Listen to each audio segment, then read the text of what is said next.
শুভ সন্ধ্যা, সবাই কেমন আছো? Thank you so much. বহরমপুরে প্রত্যেক বছর আমার আসা হয়, তোমাদের সাথে প্রত্যেক বছর দেখা করা হয়। এটা ভগবানের আশীর্বাদ ছাড়া কিছুই নয়, কারণ আমরা তোমাদের এই ভালোবাসা, তোমাদের মুখের এই হাসি, তোমাদের চোখের এই ভালোবাসা দেখার জন্য অধীর আগ্রহে অপেক্ষা করে থাকি। আমরা যে কাজটা করি তোমাদের এই ভালোবাসা পাওয়ার জন্য, তোমাদের এই হাসি, তোমাদের এই ভালোবাসা পাওয়ার জন্যই সারা বছর আমরা অনেক পরিশ্রম করে কাজ করি।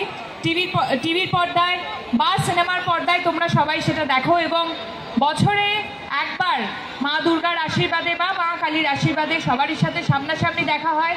খুব ভালো লাগে। ভীষণ ভীষণ সুন্দর একটা মণ্ডপ হয়েছে, দারুণ একটা অভিনব আইডিয়া নিয়ে মণ্ডপ হয়েছে শুনলাম।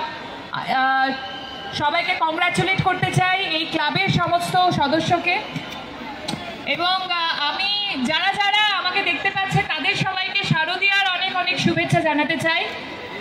দুর্গাপুজো, দুর্গোৎসব বাঙালির কাছে সবথেকে বড় উৎসব, তাই সবাই খুব ভালো করে দুর্গাপুজো কাটিও, নিজেরা সাবধানে থেকো এবং সকলকে সাবধানে রেখো।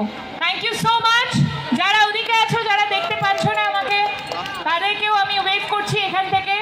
থ্যাংক ইউ সো মাচ এতক্ষণ আমার জন্য অপেক্ষা করে থাকার জন্য। এবার আই থিঙ্ক আমার পালা মণ্ডপে যাওয়ার, তাই তো? Thank you. সবাই খুব ভালো থেকো, সকলকে ভালো রেখো। Thank you.